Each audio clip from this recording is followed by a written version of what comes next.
दोस्तों पहले तो मैं आपको ये बता दूं कि मैं इस वक्त इंडिया में नहीं हूं और ना ही दुबई में हूं, तो जाहिर सी बात है वीडियो रिकॉर्ड करने की जगह नहीं है।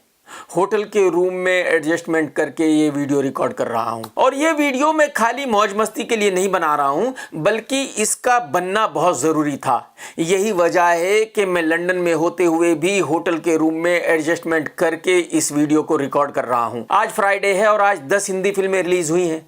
इन्हीं 10 हिंदी फिल्मों के बारे में मुझे आपको बताना बहुत ज़रूरी था, तो मैं आपको बताऊंगा जरूर। लेकिन अगर आपने अब तक चैनल सब्सक्राइब नहीं किया तो कर लो और घंटी नहीं दबाई तो जरूर दबा दो। और एक बात और याद रखना, जब आप इस वीडियो को देखेंगे तो लाइक करना बिल्कुल मत भूलना। अब आप ये पूछेंगे कि भाई साहब पिछले 2.5 साल से तो कोरोना है, फिल्में बन नहीं रही थी, तो फिर 10-10 फिल्में एक फ्राइडे को कैसे रिलीज हो रही हैं? एक्चुअली हुआ यूं कि कोरोना काल में भी लोग फिल्में बनाने पर लगे हुए थे। इन लोगों को यह उम्मीद थी कि ये अपनी सभी फिल्मों को ओटीटी कंपनीज को बेच देंगे, ओटीटी कंपनीज को लूट लेंगे और ये रातों रात मिलियनर बन जाएंगे। लेकिन हो गया उसका उल्टा। ओटीटी कंपनीज ने कहा कि भाई हमें तो कोई फिल्म खरीदनी ही नहीं है जब तक कि वो फिल्म थिएटर में रिलीज नहीं होगी।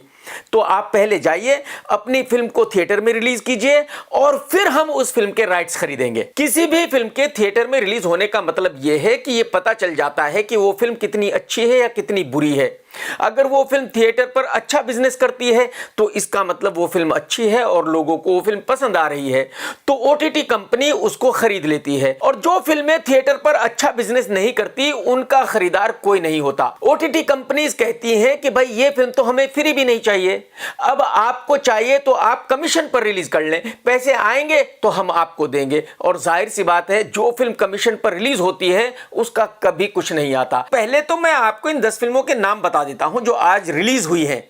इनके नाम हैं डॉक्टर जी, कोड नेम तिरंगा, मोदी जी की बेटी, कंतारा।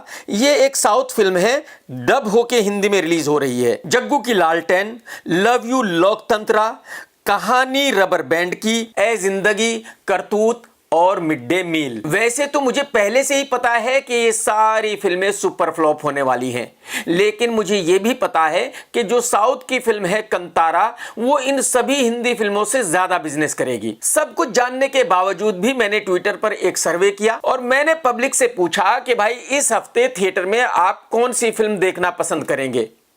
पहला नंबर तिरंगा, दूसरा नंबर डॉक्टर जी और तीसरा नंबर कंतारा। मैंने सर्वे में सिर्फ इन 3 ही फिल्मों को रखा, वो इसलिए कि ये 3 ही फिल्में हैं जो शायद कुछ बिजनेस करेंगी। बाकी फिल्में तो कहां लगी हैं, कब उतरी हैं, कब चली हैं, किसी को पता नहीं चलेगा। मतलब बाकी की 7 फिल्में तो रिलीज होने से पहले ही डिसास्टर हो चुकी हैं, तो उनके बारे में बात करने का कोई मतलब ही नहीं है। इस सर्वे का रिजल्ट बहुत ही जबरदस्त आया। इस सर्वे पे 20,000 से ज्यादा लोगों ने वोट किया और इस सर्वे का रिजल्ट बहुत ही कमाल था। वो इसलिए कि 45% लोगों ने कहा कि भाई हमें तो कोई भी फिल्म नहीं देखनी है, फ्री भी नहीं देखनी है, अगर टिकट फ्री मिलेगा, समोसा भी मिलेगा तो तब भी नहीं देखनी है। इसका मतलब ये हुआ कि सिर्फ 55% लोग रह गए हैं जो बाकी की 10 फिल्मों को देखने वाले हैं। और जब 55% लोग 10 फिल्मों में बढ़ जाएंगे तो ये तो पहले से ही पता है कि भाई सारी ही फिल्में सुपर डुपर डिसास्टर होने वाली है। लेकिन कमाल यह है कि सिर्फ 5% लोगों ने कहा कि वो परिणीति चोपड़ा की फिल्म तिरंगा थिएटर में देखेंगे। इसका मतलब यह हुआ कि इस फिल्म का पहले दिन का बिजनेस होगा 25 से 50 लाख रुपए, सिर्फ 25 से 50 लाख रुपए, और लाइफ टाइम बिजनेस होगा मेरे ख्याल में 2 से 3 करोड़ रुपए। और आपको यह जानकर हैरानी होगी कि भूषण कुमार साहब ने इस फिल्म पर 25 करोड़ रुपए लगाए हैं। वही भूषण साहब जो हर फ्राइडे को 1-2 फिल्में रिलीज करते ही हैं। और ये तो आपको पता ही है कि उनकी फिल्म का सुपर डुपर डिसास्टर होना तो तय ही होता है। और आपको यह जानकर हैरानी होगी कि आयुष्मान खुराना की फिल्म डॉक्टर जी को सिर्फ 13% लोग देखना चाहते हैं। यह उस डबल ढोल के एक्टर की फिल्म है जो अपने आप को स्टार कहता है और एक फिल्म का 20 करोड़ रुपया मांगता है। तो अगर सिर्फ 13% लोग ही इस फिल्म को देखना चाहते हैं तो इसका मतलब यह हुआ कि इस फिल्म का बिजनेस पहले दिन का हो सकता है 1 से 2 करोड़ रुपए, यानी कि लाइफ टाइम बिजनेस होगा ज्यादा से ज्यादा 7 से 8 करोड़ रुपए।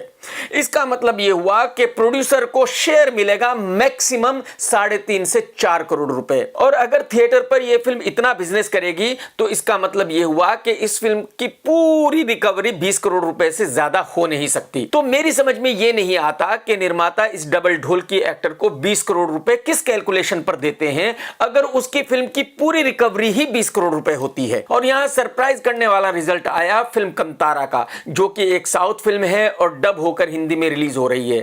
37% पब्लिक इस फिल्म को थिएटर में देखना चाहती है। इसका मतलब यह हुआ कि इस फिल्म का पहले दिन का बिजनेस 3 से 6 करोड़ रुपए हो सकता है।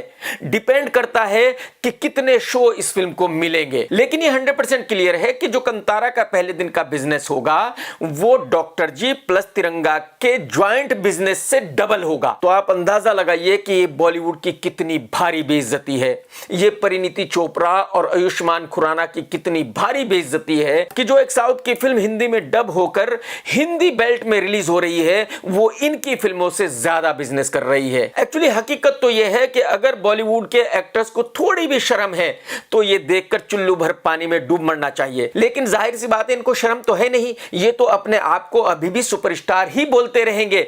ये तब तक सुपरस्टार अपने आप को बोलते रहेंगे जब तक कि पूरी तरह फ्लॉप होकर घर पर बैठ नहीं जाएंगे। अब यहां यह जानना जरूरी है कि एक साउथ की फिल्म को अगर छोड़ दिया जाए कंतारा को, तो जो बाकी की 9 हिंदी फिल्में रिलीज हो रही हैं उनकी कीमत है तकरीबन 150 करोड़ रुपए, और इन सभी फिल्मों की रिकवरी होगी मैक्सिमम 30 से 40 करोड़ रुपए, यानी कि कम से कम 100 करोड़ रुपए का नुकसान आज ही होगा बॉलीवुड को। और यह कोई ऐसा पहला फ्राइडे नहीं है जब बॉलीवुड को 100 करोड़ रुपए का नुकसान हो रहा है। हर फ्राइडे का यही हाल है, बॉलीवुड को 100-200 करोड़ रुपए का नुकसान हो रहा है। इसके बावजूद भी हर फ्राइडे 5 से 10 फिल्में रिलीज हो रही हैं। अब आप अंदाजा लगा सकते हैं कि बॉलीवुड में कहां से यह पैसा आता है जिनसे ये सारी फिल्में बनाई जाती हैं। ईमानदारी और मेहनत से कमाए हुए पैसों से तो ऐसे फिल्में बन नहीं सकती।